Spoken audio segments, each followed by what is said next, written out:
বাংলাদেশে কিন্তু কঠিন থেকে কঠিনতর হচ্ছে কোটা আন্দোলন।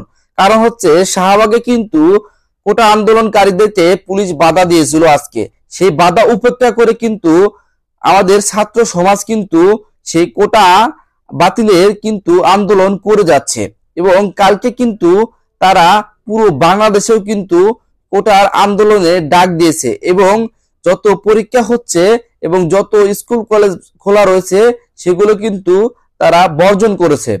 আসলে একটা জিনিস খেয়াল করে দেখেন, বাংলাদেশের যে কোটা রয়েছে তাতে করে কিন্তু একজন মেধাবী, প্রকৃত মেধাবী ছাত্র কিন্তু তারা চাকরি পাচ্ছে না। যার কোটা রয়েছে সে কিন্তু মাঝখান থেকে চাকরি পাচ্ছে। এটাই কিন্তু সাধারণ শিক্ষার্থীর আফসোস যে তারা কঠোর পরিশ্রম করে পড়াশোনা করছে। অনেকেই কিন্তু গরিব বাবা মায়ের টাকা খরচ করে পড়াশোনা করছে, কিন্তু তারা সেটা কিন্তু ফলাফল আনতে পারছে না। একজন শিক্ষার্থী যদি ভালো করে পড়াশোনা করে তাহলে সে কিন্তু মেধাবী হবে এবং কঠোর পরিশ্রম করে কিন্তু তাকে মেধা অর্জন করতে হয়। এবং যখন মেধা অর্জন করে তখন যদি সে সেই পরিপূর্ণ তার প্রাপ্য বা ফলাফল না পায় তাহলে কিন্তু সে হতাশায় নিমজ্জিত হয়ে যায়। আর একজন মানুষের প্রকৃত সার্থকতা কখন?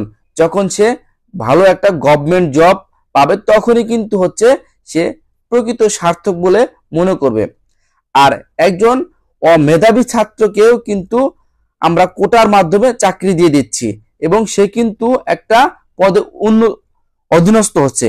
সেই পদের সম্পর্কে কিন্তু তার কোনো ধারণাই নেই, তারপরও কিন্তু তাকে আমাদের ছাড় বলতে হচ্ছে। আর সেই ছাড় কি করছে? তার দায়িত্বকে অবহেলা করছে এবং দেশের ক্ষতি ডেকে আনছে।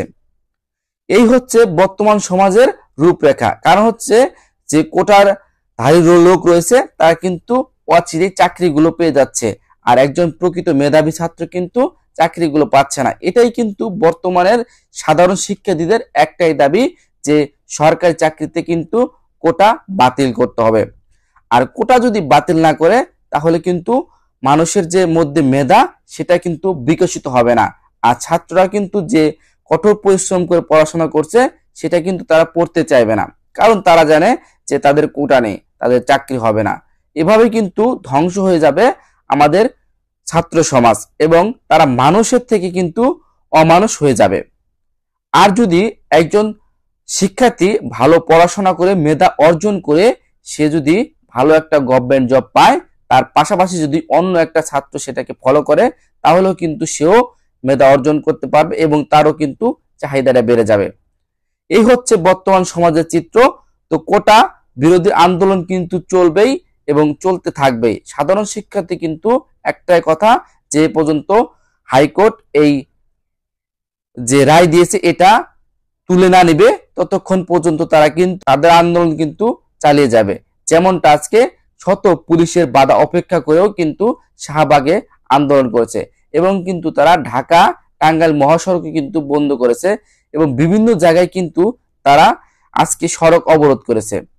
একটাই কারণ, তাদের একটাই দাবি, গভর্নমেন্ট জবে কিন্তু কোটা থাকতে পারবে না। তো আপনি কি কোটার পক্ষে না বিপক্ষে তাও কিন্তু অবশ্যই কমেন্ট করে জানাবেন। ধন্যবাদ সবাইকে সম্পূর্ণ ভিডিওটি দেখার জন্য।